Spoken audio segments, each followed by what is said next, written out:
Hey everybody, welcome back to Gardening with the Landscape Connection. My name is Michelle. We are in Northern Illinois, Zone 5. I own a garden center with my husband, and guess what we're gonna do today? We're gonna prune apple trees so that we can make apple pie, we can make applesauce, apple butter, or we can just eat apples. We actually pick them and put them in our floral arrangements in the fall too. So this is the apple tree that we're gonna tackle, and that little baby one over there. So, how many of you have bought an apple tree, whether it was at a box store, the garden center, you took it home, you put it in the ground, and you didn't do anything with it? And then you're like, I'm not really getting any good apples. Me, because this apple tree, I put it in the ground 4 years ago, and I've done nothing. And I have not gotten good apples. So, today, we're gonna prune this tree, and we're gonna be doing a dormant pruning, because now is the time when you should be doing your pruning, because it's sleeping right now. We don't want to open it up to insects and disease and everything else getting into the tree. So you have a couple of options when it's time to prune your tree. You can actually prune it so that there is one central leader, which means it's got one big long stem that's going to grow up the center of the tree. And that is a nice, pretty looking tree. But I personally don't like that kind of pruning because the tree gets so big, I can't harvest the fruit on the top of the tree. Now, another way that you can prune it is called an open vase. And so what that means is you're gonna prune out the central leader and you're gonna have it just grow laterally. Now, when you go to an orchard, that's how you'll see all of the trees pruned in an orchard, because it's sending all of its energy to those lateral branches, and then it's gonna produce more fruit. And it's easy to get to all the fruit. Now, I personally think that is an ugly kind of looking tree. So I want the best of both worlds. I want a pretty tree with lots of fruit. Yeah, that's what I want. And I'm gonna get that by doing a tree with a central, or not a central leader, a modified leader. And what that means is I'm not gonna have just one central leader, I'm gonna have multiple central leaders, and I will control the size by heading the tree back. So what we're gonna do today is we're actually going to prune this tree, and if you've never done that, now is the time to do it. You have about a 2 to 3 week window to get this done, because once the buds start to swell on this, you've missed the window. So if you are in the zone that I'm in, like 4 or 5, right now is about the time that you want to get that done. We are at the end of February, beginning of March. If you are in a zone that's colder, you might be a couple weeks behind us. If you're in a zone that's warmer, you might be on the back end of when you can get this done. So I recommend that you get out and get it done. So what tools do I need to be able to have to prune this tree? Okay. I have my loppers, okay? So this is gonna be for branches that are a little bit bigger, maybe up to 3/4 of an inch in diameter.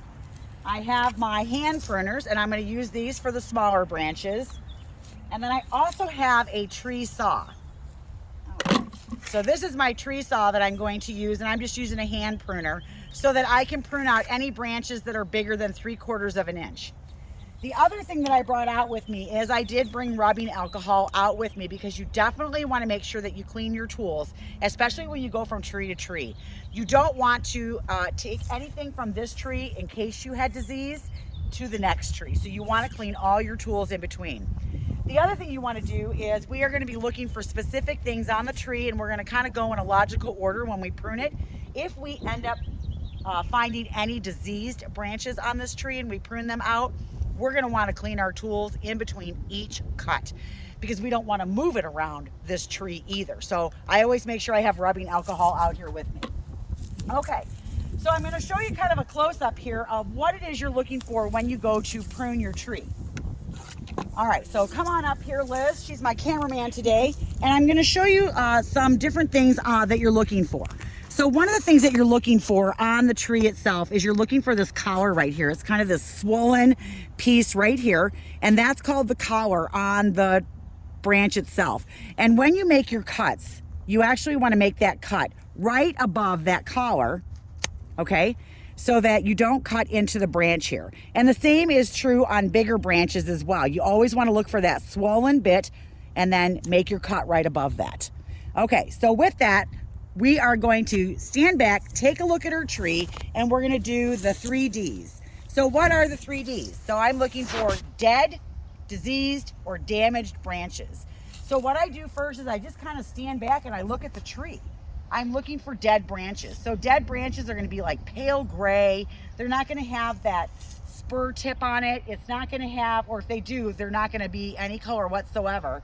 And they're going to be all gray. Now, I actually walked around this whole tree looking for a dead branch, and if, believe it or not, I couldn't find one. So that's done. I don't have to worry about that. The next one I'm going to look for is I'm going to look for damaged branches. So I obviously have some damaged branches in here, and I actually have some bigger ones. And if you come over here, you can see this is a damaged branch right here. I'll bet this was caused from the lawnmower guys coming by, and they hit the branch and they broke it. So we definitely want to take this one out, and I'm actually going to use my little saw to get this off. Now, because when I take this off, it's actually going to leave a wound there, I do want to, actually my pruners might work better for this. Let me go grab those. Okay, so this is pretty damaged here. I'm going to get it off of here just so I can get it out of the way. But as you can see, it's going to leave a great big wound there. And so I don't want that wound to be there. I'm actually going to follow this branch back all the way to here. And I'm going to take that branch out here. And I'm going to make that cut right above the collar right there. And that way I don't have this opened up to bugs or disease or insect. So I'm going to go through and I'm going to look for all of my broken or damaged branches. And I'm looking for things like that were very obvious.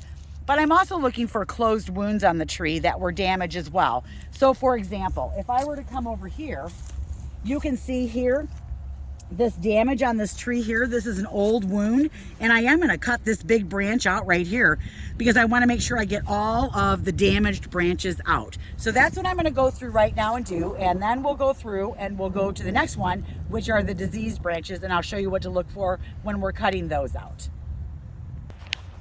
Okay, so we got all of our broken and damaged branches out. We got a little pile right here. Some of them were bigger because I think they were hit with the lawnmower, and so they kind of snapped them in places and they were cracked. So we got all of those out. So far we've looked for dead and damaged. Now we're gonna look for diseased branches. And again, I stand back and I kind of look at my tree, I purview it, and I am looking for diseased branches. Now, a lot of times with the diseased branches, you're gonna see branches, and I don't have any to show you a good example of it, but they might be sappy, or they might be like sunken in areas where it was afflicted and it has open wounds. So that's kind of what you're looking for. Now remember, if you do find diseased branches, make sure you are cleaning off your pruners in between those cuts so that you don't spread it around from one part of your tree to another. Okay, so those are my 3Ds. The next thing I'm going to look for is I'm going to look for crossing branches. I'm looking for branches that are growing into each other or they're crossing over. So for example, if I look into the inner part of this tree right here, see how this branch is growing and it's rubbing on this one and it's crossing. The same thing with this one. So what I want to do is I want to get in here and I want to cut those out. And again, you're going to cut right above the branch collar so that you don't damage the tree, and you're going to pull those all out. So the next ones that I'm going to look for are all of the crossing branches. I'm also looking for branches maybe that are growing down like this. I don't want those in there.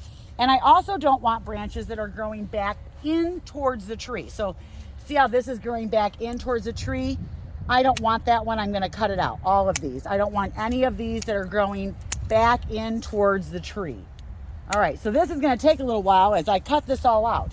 So I'm going to go get all my crossing branches, all my branches that are either growing in towards a tree, straight up and down, going down or up. And I'm going to go get all the spindly weak branches. And the reason that I want the spindly weak branches is because I don't want this little bitty branch to make apples. See, these little spurs right here, those are your growth spurs. That's where you're going to get all your blossoms.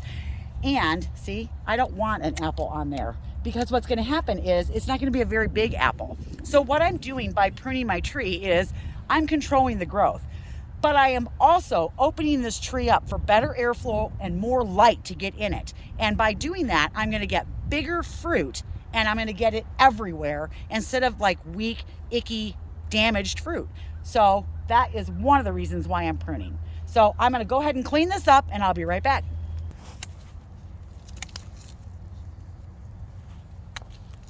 See, this one's growing kind of straight up and down. So I'm going to take that one out.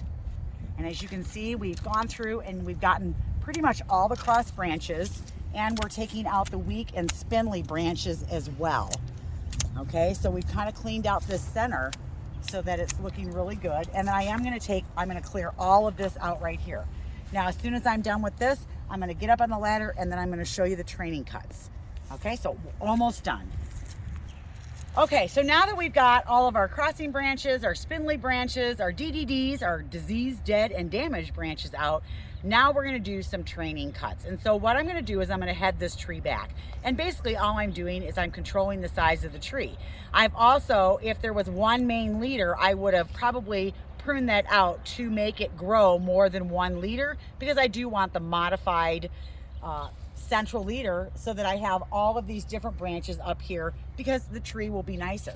So now what I'm going to do is I'm going to head it back and I'm basically going to prune it shorter. So what I'm going to do is, as I'm heading it back, I'm going to follow a branch up. Okay, and as you can see, we have all of these growth spurs on here.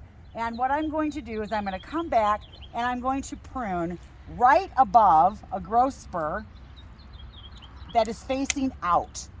Okay, so as you can see, this is facing out, and so that means my next one will grow out this way. If I were to prune above one that's growing in, then my branch will grow in.